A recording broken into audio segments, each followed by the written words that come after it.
Cualquier opinión o información transmitida refleja el punto de vista de quien la emite y no de esta emisora.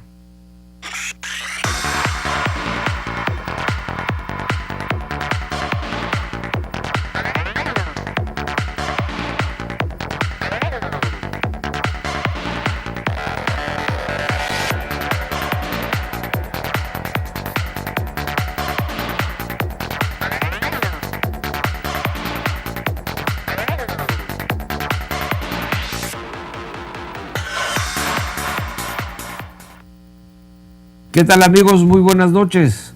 Bienvenidos a su programa de Frente a Tabasco.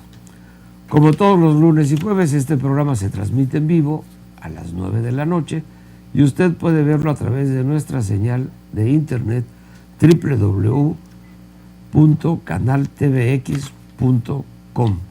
Al día siguiente, usted puede escuchar la repetición de este programa a las 12 del día a través de la estación de radio XHBX en el 89.7 de FM.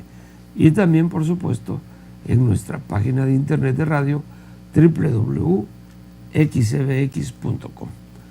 Soy Moisés Dagdú, a sus órdenes, y me da mucho gusto saludar al licenciado Feliciano Calzada Padrón. Muy buenas noches, licenciado. Buenas noches, ingeniero. Le agradezco mucho que siga de panelista y analista en esta mesa de Frente a Tabasco. Lo mismo le decimos al licenciado Uldarico Canto Taracena. Buenas noches. Bien, amigos, pues obviamente muchos temas que comentar que nos han llamado mucho la atención y que tienen que ver mucho con los últimos acontecimientos políticos que se han dado en el estado de Tabasco. Uno de ellos es el Instituto Estatal de Participación Ciudadana de Tabasco, el IEPCT, el árbitro de las elecciones, que, como hemos comentado en muchísimos programas, un árbitro con muy poca credibilidad y con muy poca calidad para poder ser árbitros. Resulta que trascendió porque el secretario ejecutivo, el licenciado Roberto Félix López, anunció o declaró que los consejeros se van a autorizar un bono por fin del periodo electoral, que será pagadero el 31 de este mes. Obviamente, el secretario ejecutivo, Roberto Félix López, no dio la cantidad de este bono. Parece ser que después le jalaron las orejas. Ser de 300,000 pesos a cada uno. Mínimo, ¿no? Mínimo. A lo mejor son, bueno, se habla de distintas cantidades. Tratamos de investigar directamente con los miembros del IEPCT para que nos dijeran acerca de esto. Obviamente ninguno quiso declarar nada. Todos salen literalmente corriendo a la prensa, corriéndole a los representantes de los diferentes medios de comunicación. Sin embargo, los integrantes del IEPCT de Tabasco se fueron ya a Chiapas porque fueron invitados a las elecciones del vecino estado de Chiapas como observadores. Nosotros nos preguntamos, eso me imagino que es como un premio al alto desempeño, transparencia y honestidad con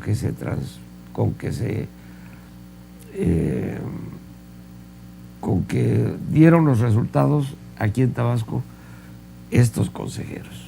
¿Qué podemos comentar de estos, licenciado Feliciano Calzada? ¿Es justo que se repartan todavía un bono adicional, cualquiera que sea la cantidad?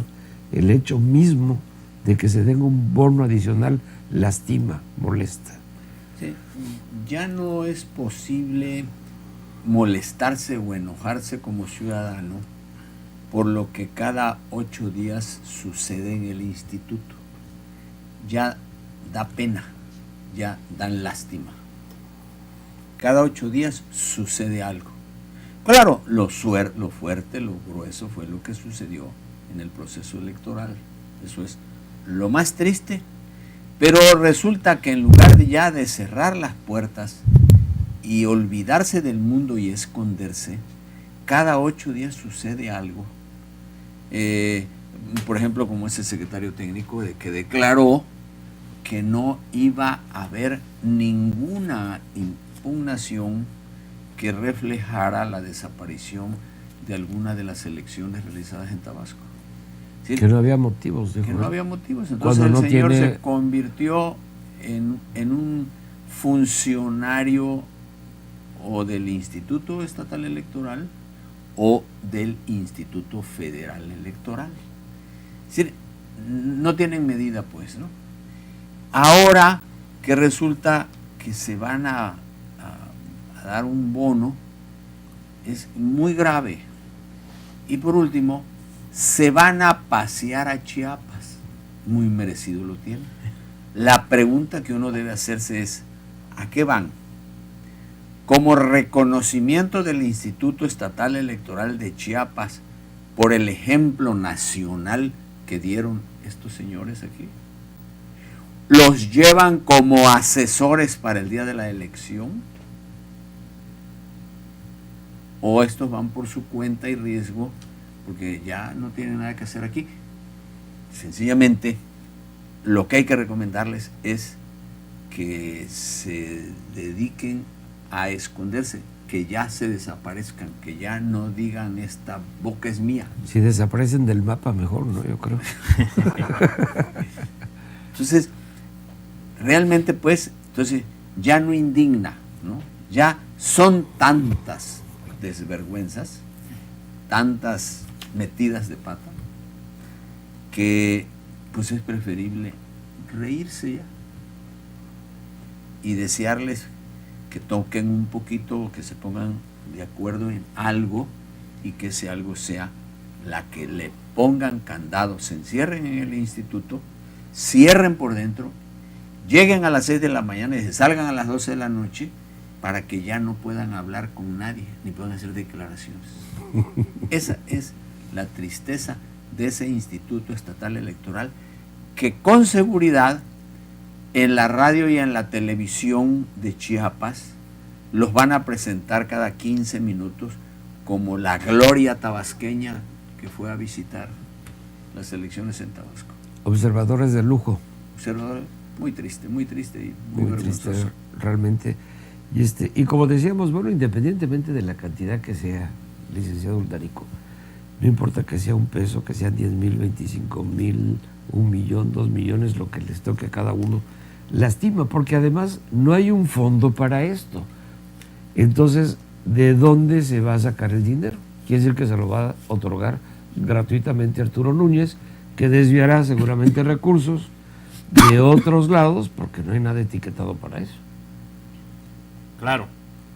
Creo que uno de los mayores propósitos de la reforma electoral de este país es precisamente el tener procesos creíbles, con órganos electorales que coadyuven a legitimar procesos electorales en función de un resultado donde los contendientes son arbitrados, en este caso, en el mejor de los escenarios, para que existan garantías de todos los partidos políticos en torno a que el árbitro hará un papel decoroso.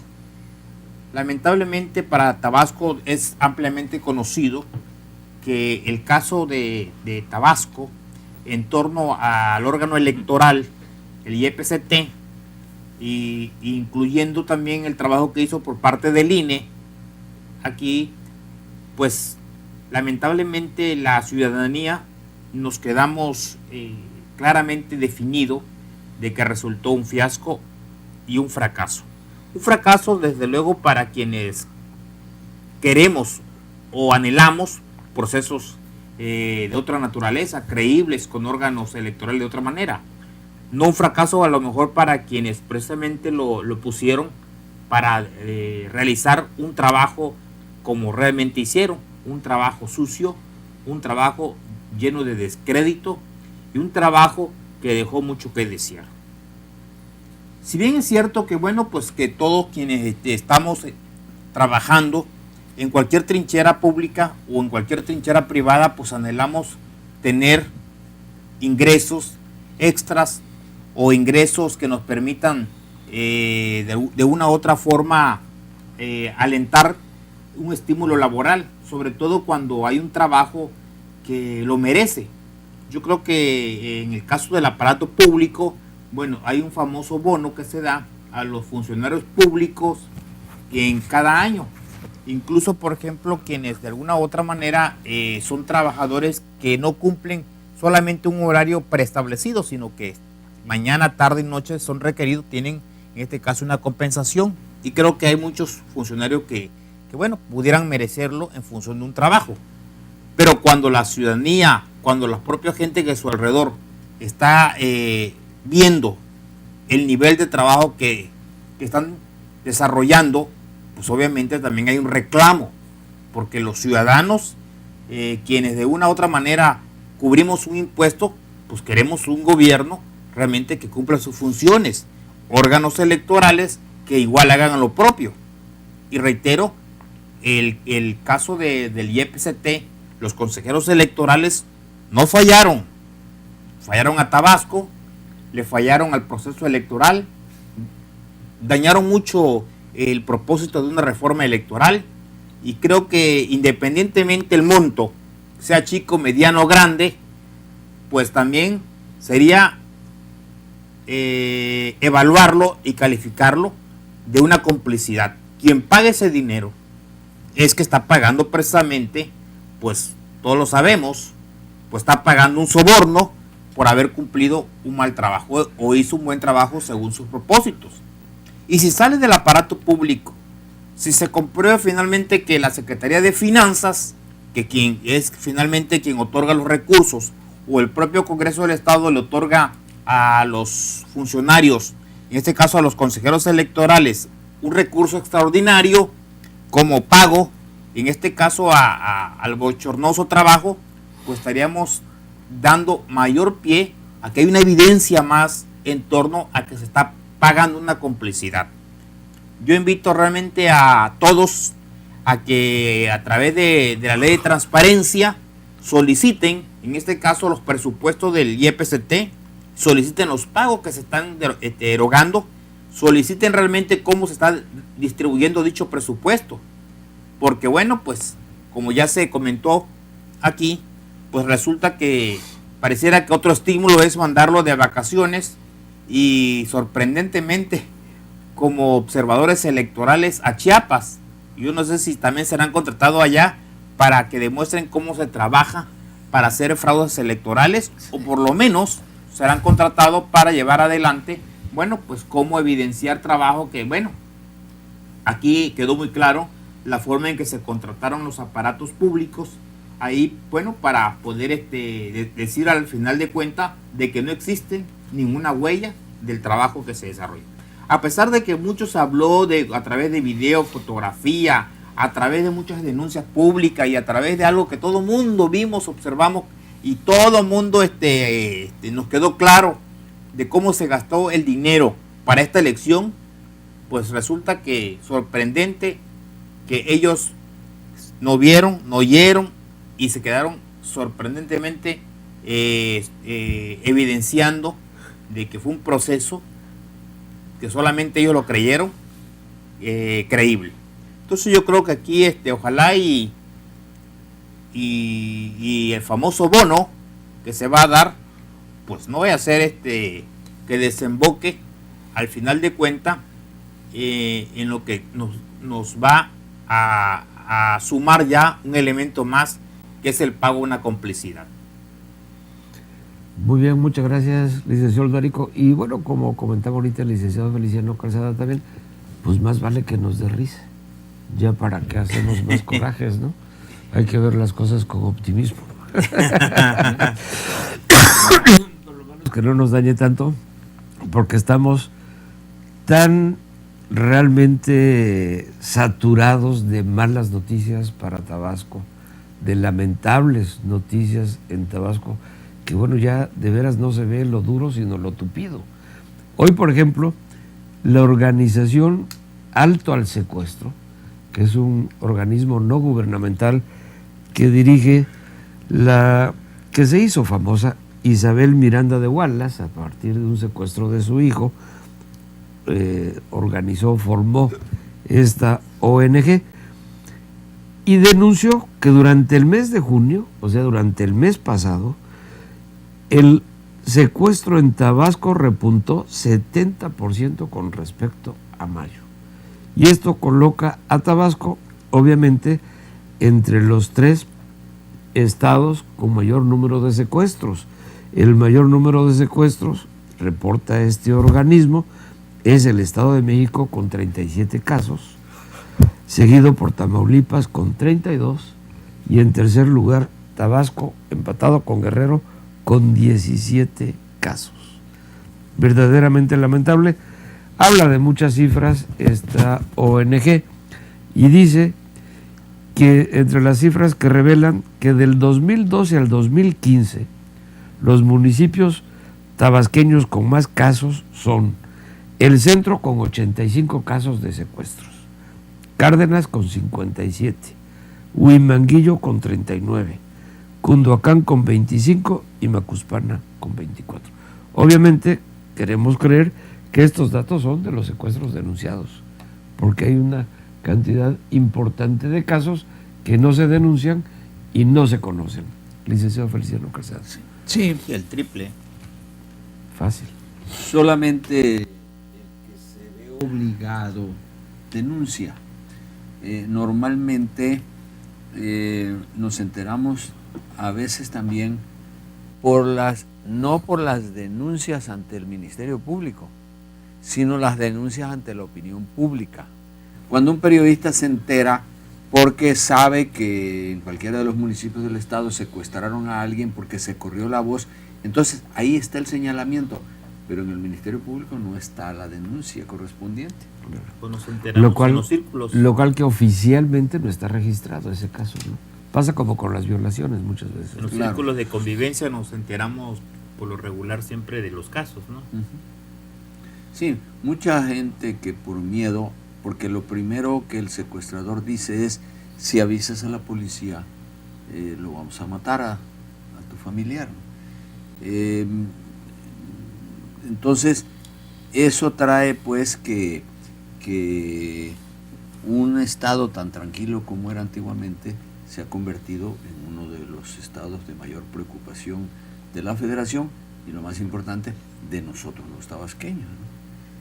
Porque no es posible, por ejemplo, ya hay gente que dice, ya no quiero ir al centro de la ciudad, porque en el centro de la ciudad cuchillan, secuestran, matan, roban, asaltan.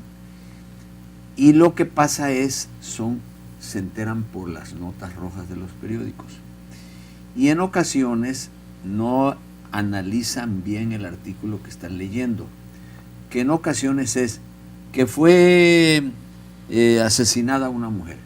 Sí, pero fue asesinada una mujer. Es grave, por supuesto, pero fue a las 2 de la mañana. Y no fue en la calle, sino que fue en un bar o en un centro. Que a fulano de tal le arrancaron la cadena en la calle.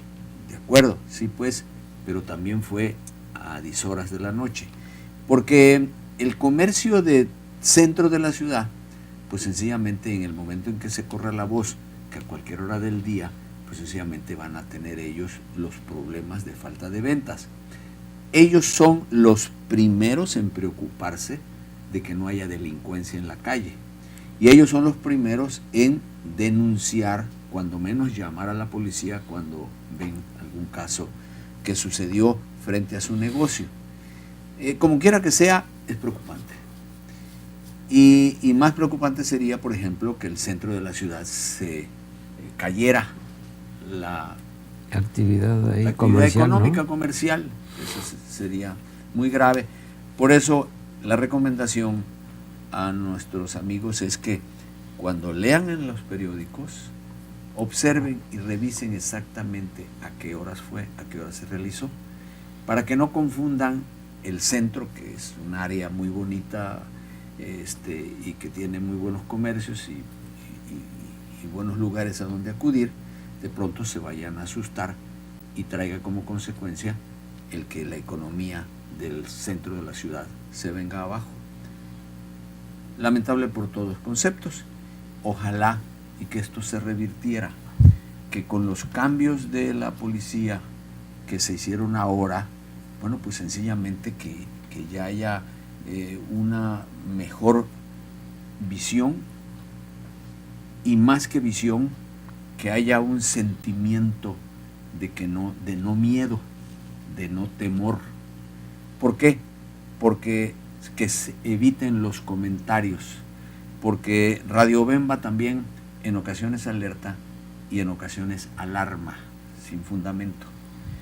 Por eso entonces, ojalá y esto cambiara para bien y que de pronto nuestra ciudad se convierta en una ciudad tranquila como era hace muchos años. Hasta hace pocos años era una ciudad tranquila. Pero fíjate, licenciado Feliciano, que desafortunadamente estos asaltos a comercios y a personas en las calles, en las casas, no solamente se da en altas horas de la madrugada o de la noche. Desafortunadamente no es así. La semana pasada, o hace 10 días aproximadamente, la semana pasada, comentábamos aquí con la gerente de Grupo Asir, que son compañeros nuestros de aquí, que estamos en el mismo edificio donde está esta estación aquí en Villahermosa, y nos comentaba que ellos fueron a cubrir un evento para hacer un control remoto de un centro, de una tienda, y que cuando ellos estaban haciendo el control remoto a mediodía de esta tienda, entraron y los asaltaron al comercio, a los clientes y a ellos que estaban haciendo el control remoto a mediodía.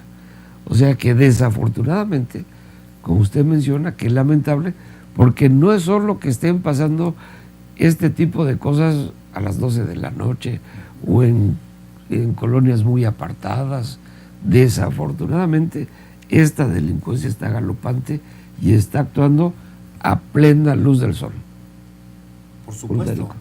No, ya hemos ampliamente comentado, analizado, documentado de la situación que prevalece en Tabasco con respecto realmente a grado de delincuencia. Y bueno, pues siguen los organismos que se dedican precisamente a evaluar, a dar a conocer por dónde caminan cada una de las entidades en torno a los temas peligrosos, en este caso de la delincuencia organizada.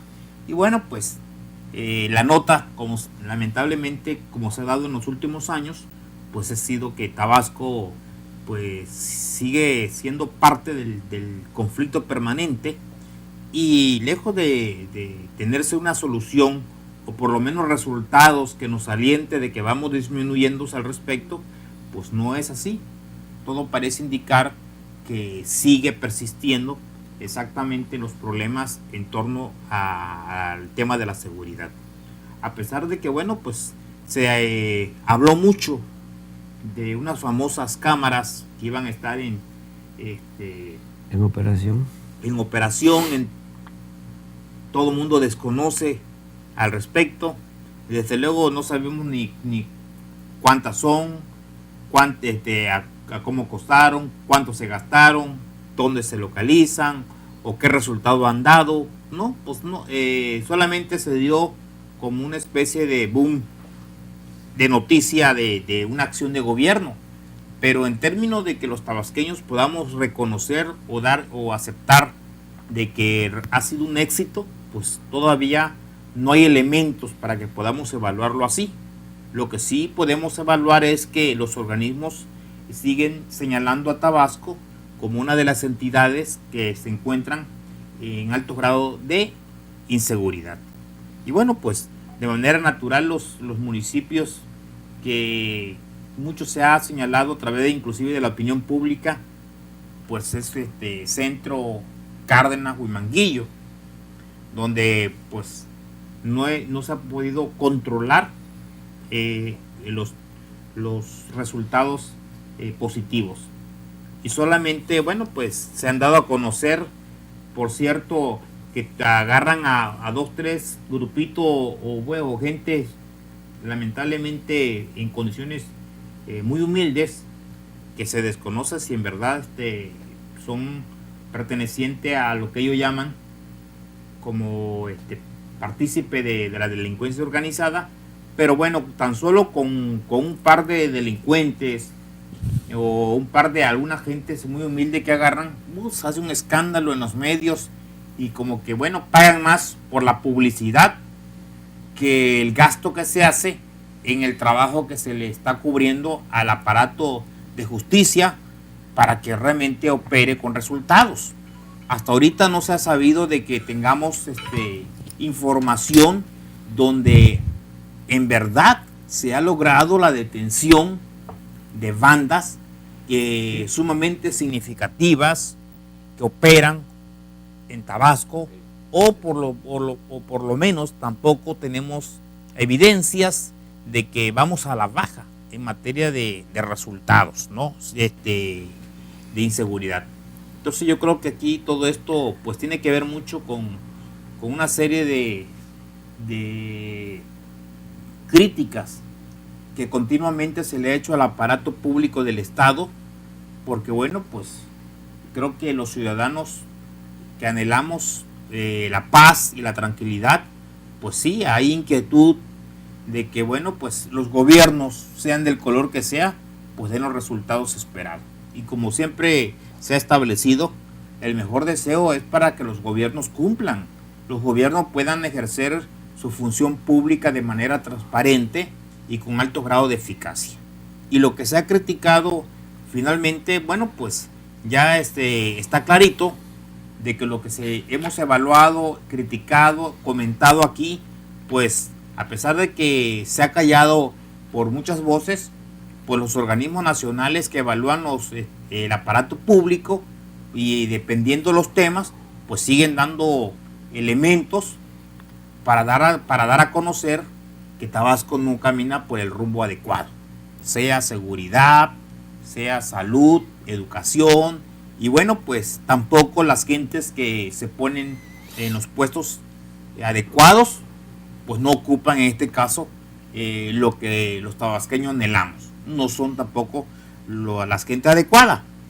Y a pesar de que, como dicen, se le ha dado siempre el concepto de, bueno, pues a lo mejor no cumplen el perfil, pero a lo mejor dan resultados, pues ni ellos han tenido, porque se sigue evaluando de que las cosas no caminan bien.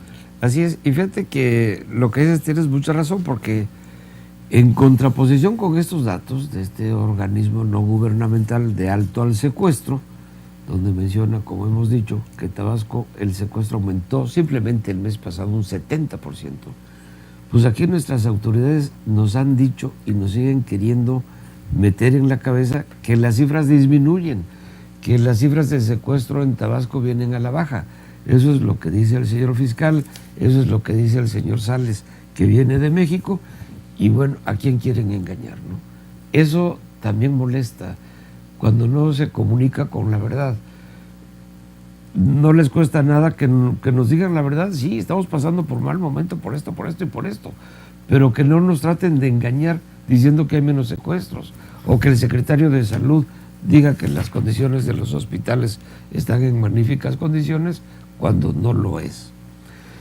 Y bueno, hablando precisamente de la inseguridad, había tal sentimiento de inseguridad en Tabasco, había un reclamo de la ciudadanía muy, muy fuerte, a pesar de que también el gobierno negaba que existiera esa inseguridad, que obligó al gobierno a hacer algunos cambios en la Dirección General de Seguridad Pública y Tránsito del Estado.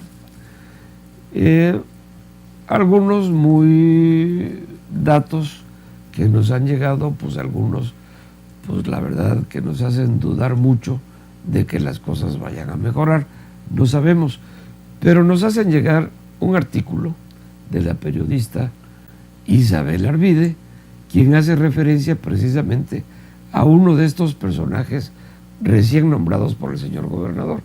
Aquí tenemos el artículo que querías leer. Uldárico, si nos haces favor, yo me siento un poco. Sí, de hecho, bueno, pues como hablaba hace rato, de que es importante de alguna manera, pues las gentes que están dentro de los nombramientos, porque bueno, queremos que cubran perfiles y que realmente adecuados para que realicen la función adecuada. Pero por ejemplo, nos encontramos dentro de los nombramientos, como ya señalamos ahí, recientemente uno de ellos, como es el caso del director de tránsito del Estado, que si bien es cierto era bastante comentado de la necesidad de que este personaje, que ya había sido sancionado y que, bueno, pues se criticó tanto de que se haya regresado a sus funciones públicas después de haber cometido un error, bueno, pues queríamos que se limpiara dicho lugar, o en este caso se nombrara un agente con mayor competencia. Y realmente se cumplió con el propósito, porque bueno, pues se hizo el cambio adecuado. Pero ahora, como dicen por ahí, no sabemos si es peor el remedio, porque estaba revisando uno de los artículos que nos llegan aquí y dice, por ejemplo, al respecto, Isabel Arvide. Isabel Arvide, pues todos sabemos que es una periodista a nivel nacional, la cual ha sido reconocida inclusive por sus libros, y bueno, reconocida como una de las periodistas más prestigiadas a nivel nacional. Y escribe un artículo, por cierto, del año pasado, pero que tiene que ver mucho con ello. Se llama Pasado criminal del jefe de seguridad del gobernador de Tabasco. Está fechado con 12 de septiembre del 2014. Y señala, dice, el tema es ético, pero tal vez la edad, el cansancio, le hayan borrado el concepto de principios, de marcar una línea divisoria entre lo legal y lo criminal. Se trata de valores humanos y, sobre todo, de entender que la gran crisis de seguridad que se vive en Tabasco proviene de la impunidad criminal, es decir, de permitir que los delincuentes secuestren, roben, maten sin dar cuenta a la justicia.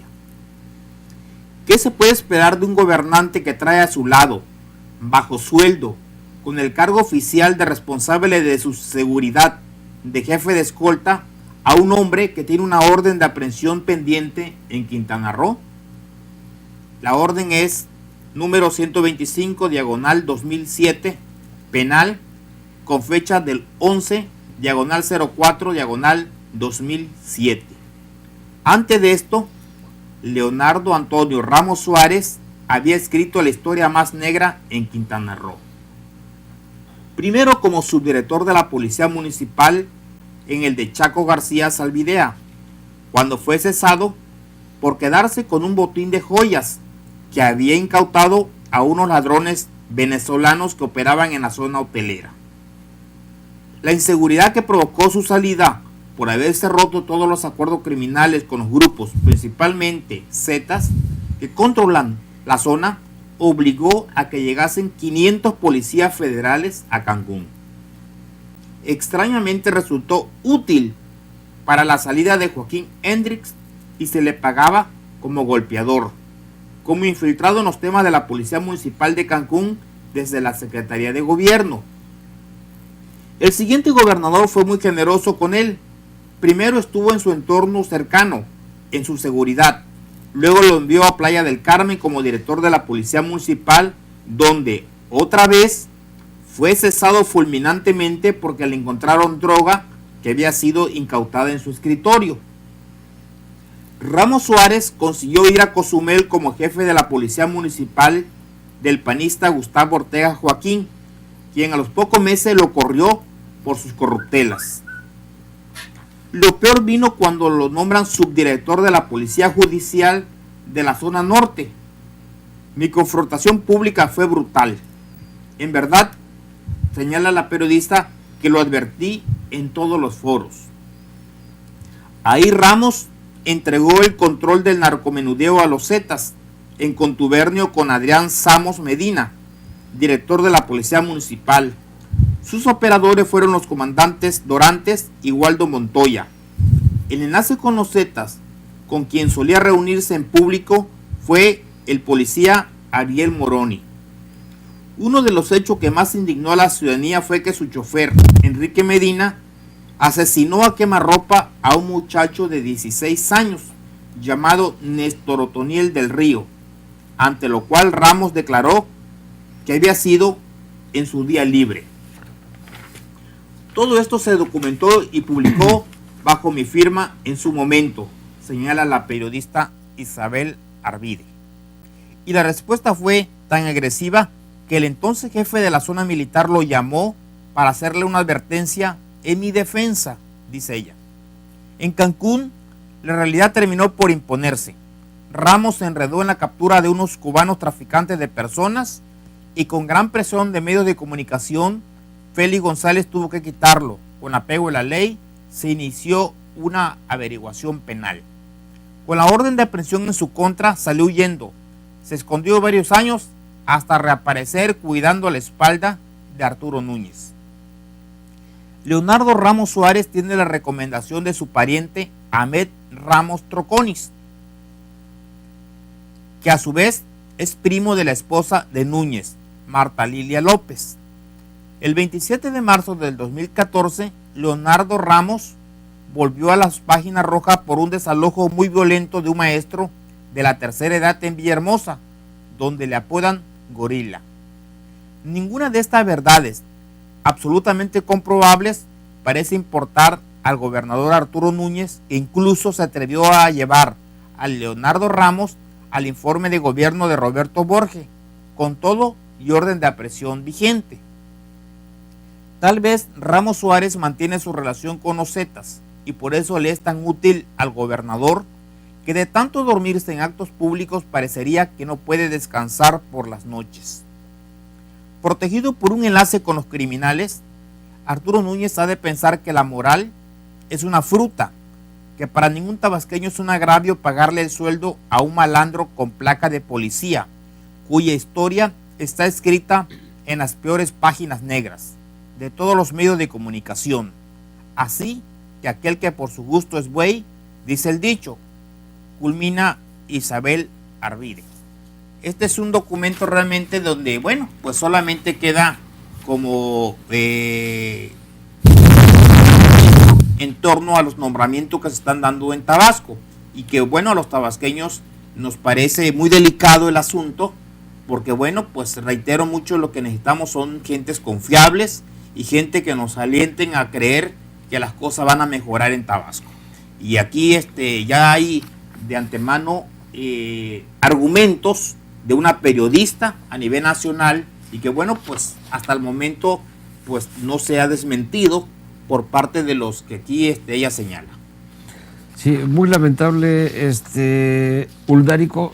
La verdad, simplemente yo quiero reiterar, nosotros simplemente damos lectura y consignamos esto como un artículo, no lo estamos dando ni avalando, por cierto, pero bueno, es un documento que nos hicieron llegar, un artículo que escribió la periodista Isabel Arvide, que además de ser cierto esto, pues es muy grave, pues son acusaciones muy graves. Y se agrava un poquito más porque, bueno, la relación de parentesco, de familia, con la esposa de Arturo Núñez, ¿no? Entonces eso agrava un poquito más, digamos, el asunto. Muchas gracias. Y pasando a otra cosa, nos llamó mucho la atención ver en el periódico Universal, en el diario Universal, durante 2 días, 2 ataques al senador tabasqueño Humberto Mayans Canaval. Y digo ataques porque en estas 2 notas, que curiosamente fueron durante 2 días, se cuestiona el nombramiento que le hiciera el presidente de la República a Humberto Mayans Canaval, senador de la República por Tabasco, para que ocupara un cargo para la atención de los inmigrantes en la zona sur de México. A decir de estos artículos, se han gastado más de 102 millones de pesos y absolutamente nadie sabe qué es lo que están haciendo. Aquí yo simplemente apunto que a mí me llama mucho la atención que un periódico nacional durante 2 días publique notas de ese tipo, porque ya no es solo entonces una nota periodística, ya no es solamente un reportaje, sino quiere decir que hay alguien poderoso desde atrás que está empujando esta nota, que están tratando de quemar aún más a Humberto Mayans Canaval. Y precisamente esta falta de comunicación, esta falta de información, porque nadie sabe exactamente a qué se dedica esa oficina que ostentosamente con ese nombramiento maneja Humberto Mayans Canaval. Licenciado Feliciano Calzada. Sí, dice, inclusive el título es ofensivo, porque primero, en el primero de los artículos, dice que 2 de los hombres más buscados del país es el zar Chapo Guzmán y el zar migratorio Humberto Mayans. Del Chapo, bueno, pues ya... bueno, uno se busca porque hay que meterlo a la cárcel. Y el otro porque no saben dónde está. Ni saben a qué se dedica. Pero también hay que meterlo, ¿no? ¿Por qué no se sabe dónde está? No sabe, ni sabe a qué se dedica. Inclusive gente que está como de investigaciones jurídicas de tipo migratorio de algunas instituciones oficiales o privadas señalan que no lo conocen, que cuando lo nombraron ellos vieron que no daba el perfil para el cargo, en virtud de que no tenía ninguna identificación ni con la ley, ni con los grupos, ni con la política migratoria del país. Y por ejemplo Alejandro Solalinde, este defensor de los inmigrantes, dice que una de las contribuciones de Mayans y de su operador, le reconoce Solalinde, Ardelio Vargas, que desempeña el cargo de comisionado del Instituto Nacional de Migración, es la violencia en los operativos con la llegada de Humberto Mayans y el recrudecimiento de las políticas migratorias. En número, dice el sacerdote Solalinde, seguro a Humberto Mayans le ha ido muy bien. Vargas es un policía muy efectivo porque ha subido los récords de repatriación con operativos violentos, aseguró en tono irónico. Dijo que de Mayans no puede decir nada porque le parecía difícil hablar de él porque no ha hecho nada en el cargo último del año último. Mayans es un fantasma. Cuando fue su nombramiento, acordó que nos íbamos a reunir, pero no cumplió y nos dejó plantados. Si vas a sus oficinas, él nunca está ahí.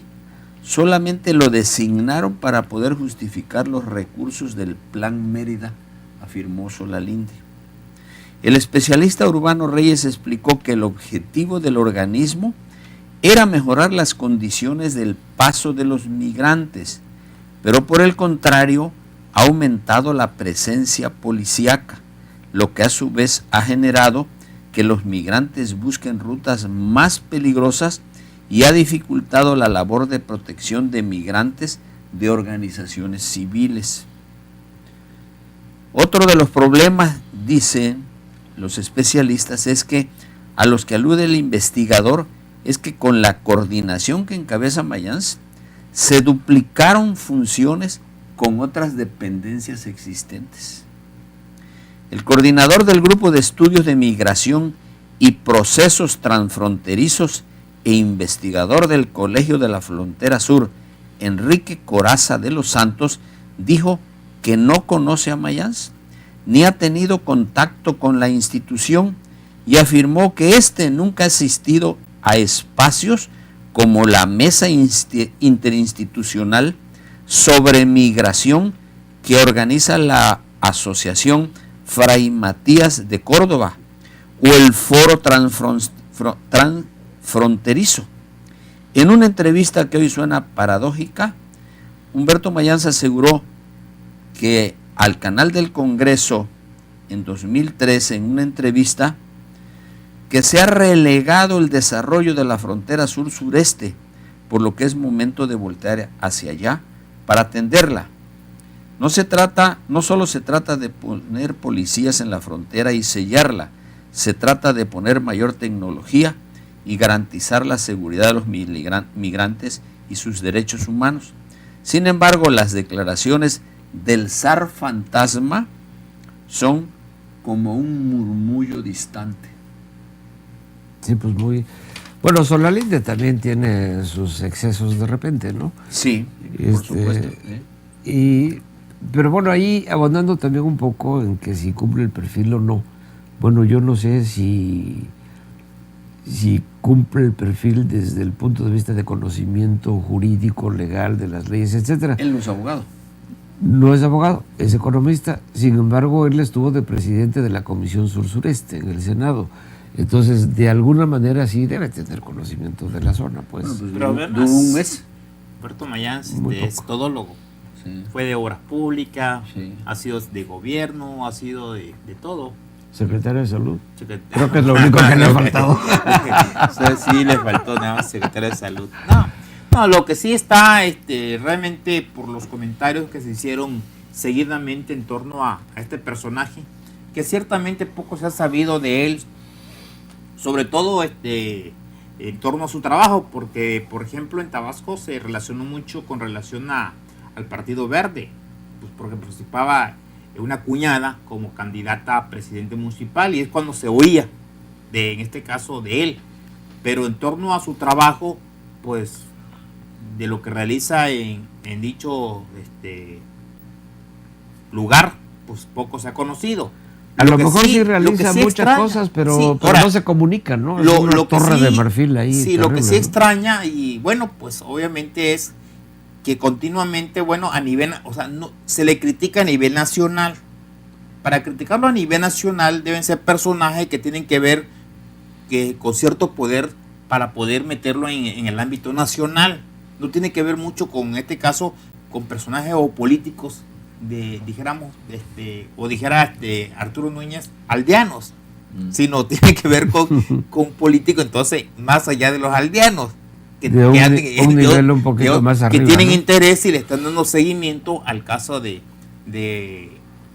criticar o de evidenciar, en este caso, bueno, pues la presencia de Humberto Mayans en torno a esta frontera.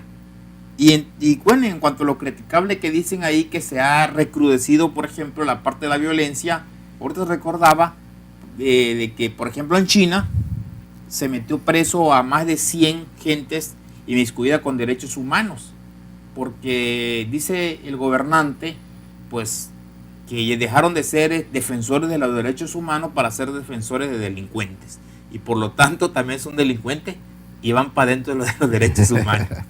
Estos chinos. ¿No? Sí, bueno, pues ya obviamente el tiempo se nos está agotando y una vez más no nos dio tiempo de comentar tanto el caso del Chapo Guzmán.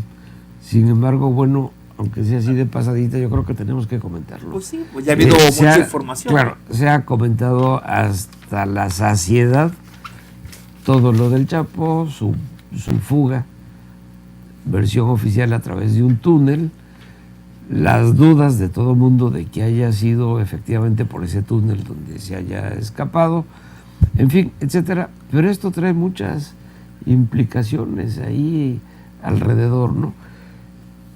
Pero a mí lo que me llama mucho la atención, y creo que me siento creo que debo decirle, tal vez hasta decepcionado de mis paisanos mexicanos en general, que simplemente se van con la finta de que por ser un personaje famoso tendría que ser bueno, simplemente porque es famoso. Leo con mucha preocupación en las redes sociales cómo enaltecen al Chapo Guzmán porque se escapó, con un afán y en un anhelo de pegarle al gobierno de Peña Nieto. Pero en ese afán y en ese anhelo realmente ensalzan la figura del Chapo Guzmán. Yo lo veo con una gran preocupación, porque no debemos dejar de reconocer, es una persona muy famosa, seguramente es una persona muy inteligente, pero también es un asesino, también es un criminal. Entonces yo creo que sobrevalorar o alabar de una manera desmedida al Chapo Guzmán a mí me tiene muy preocupado.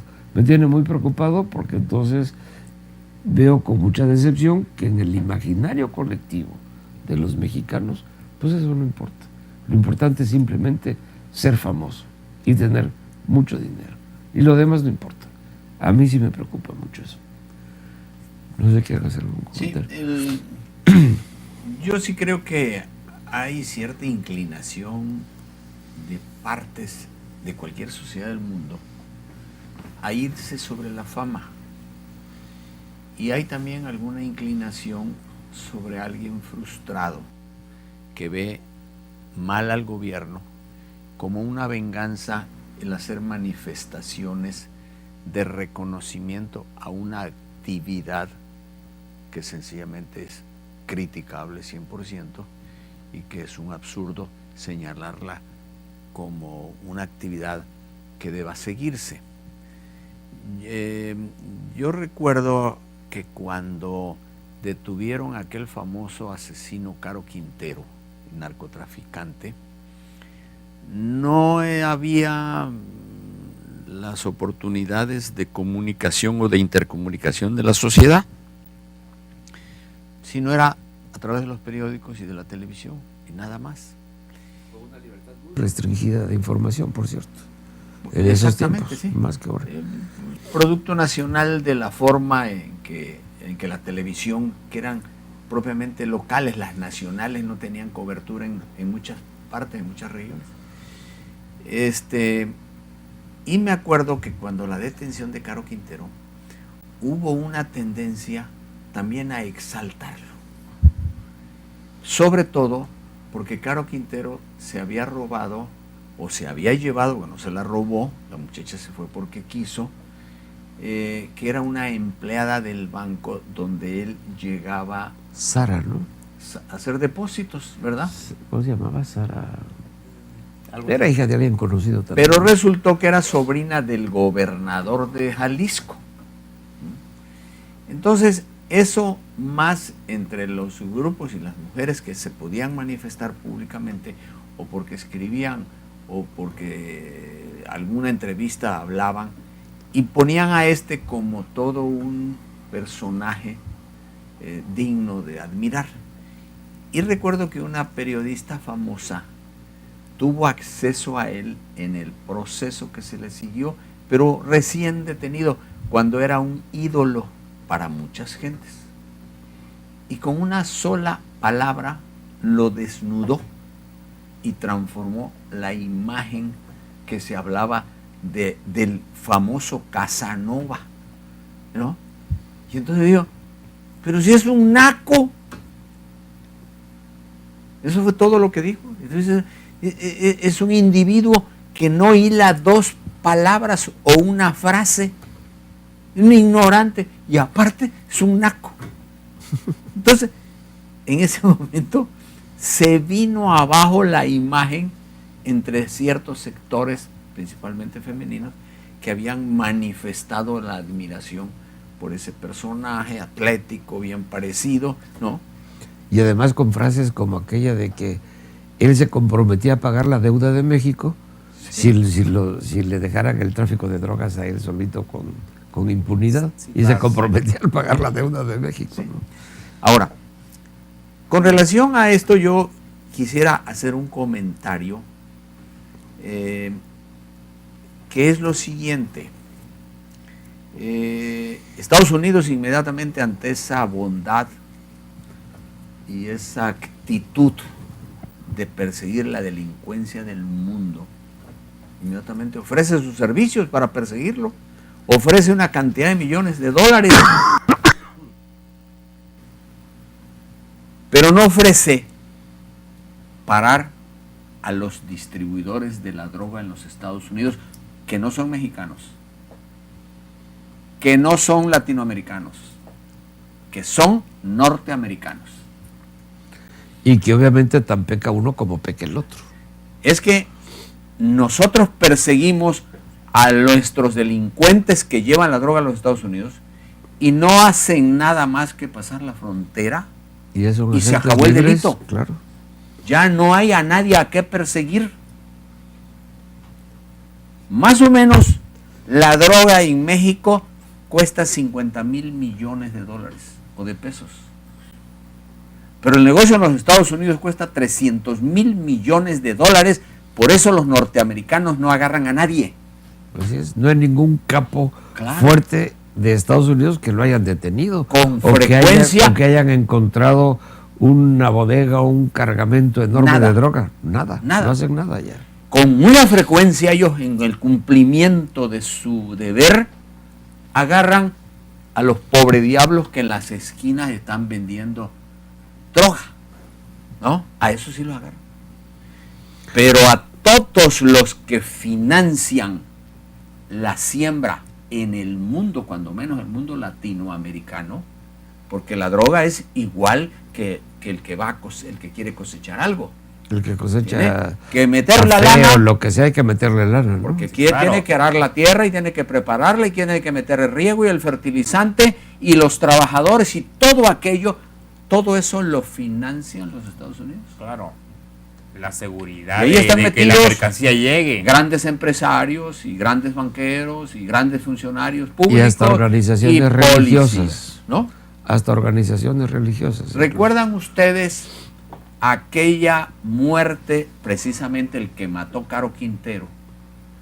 Un infeliz agente de la DEA, de los 50 que estaban en Guadalajara. Camarena, creo se apellidaba, ¿no? Camarena, de origen mexicano.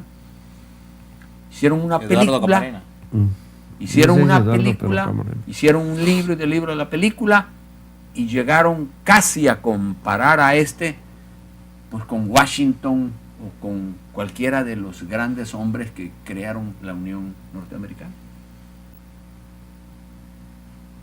Cuando se viene la novela última de los zares, del zar de la droga de Colombia,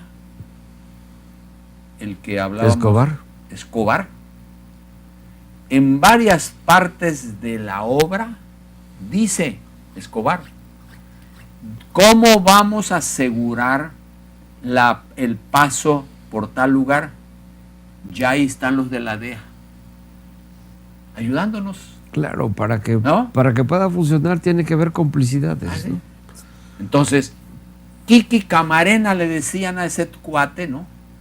¿Por qué lo mató este tipo? Pues un momento de cocainómano y de alcohol, se le frustró y el otro le dijo, no oye, cumplió, se en le lugar de pasó los la 10,000 mano. ahora me vas a dar 11,000. Y lo mató, sencillamente para demostrar el gran poderío que él tenía, ¿verdad? Cuando en aquella época se hablaba en México que esos asesinos como Caro Quintero no eran los jefes de la droga.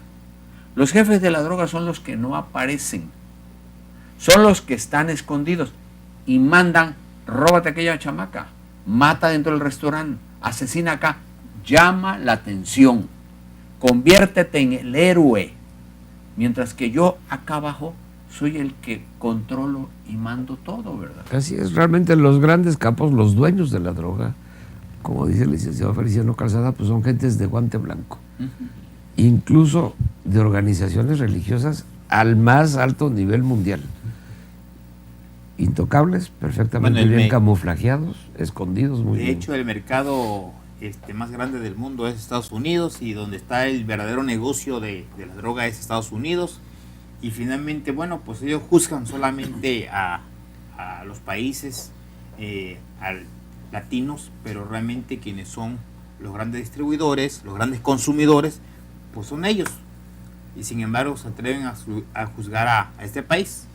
Claro. Yo creo que finalmente tengan un propósito con respecto a que se aplicara la justicia en los países, porque bueno, pues si así como ellos dan rápidamente 5 millones o 60 millones, en este caso mexicano, bueno, pues hay muchos países del mundo que se están muriendo de hambre y ellos no hacen nada al respecto, ¿no?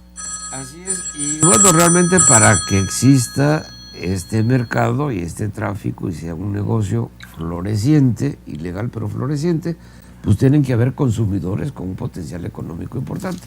En la medida que sigan habiendo consumidores con potencial económico importante, que son en gran parte los ciudadanos norteamericanos, que desafortunadamente en gran medida consumen esta droga, pues también habrá mucha gente que esté dispuesta a satisfacer ese mercado, por supuesto. Ahora, ¿qué es lo que va a pasar en Que lo que ya está pasando en Estados Unidos lo estamos viendo.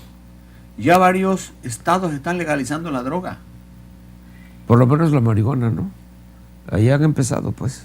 Pues sí, pero ya también la droga Ya es un sobre primer algunas paso, cosas, ¿no? el primer Y paso, ¿no? ciertas cantidades. ¿Y claro. qué nos vamos a convertir nosotros hasta que ellos decidan que en la farmacia se puede vender toda la cocaína que quieran, hasta en los supermercados, mientras nosotros seguimos persiguiendo a los que llevan la droga para allá? ¿Qué es lo que vamos a hacer con aquellos que estamos persiguiendo? Feliciano, pero el problema está también es que, bueno, nosotros a quiénes son los que perseguimos, a los que no les convienen a los de allá, porque seguramente son sus competidores comerciales, ¿no? Claro. Esa es la otra parte. Bueno, amigos, se nos ha agotado el tiempo.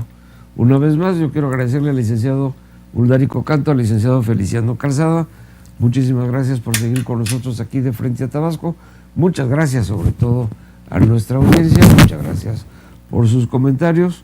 Les repito, soy Moisés Dagdug a sus órdenes.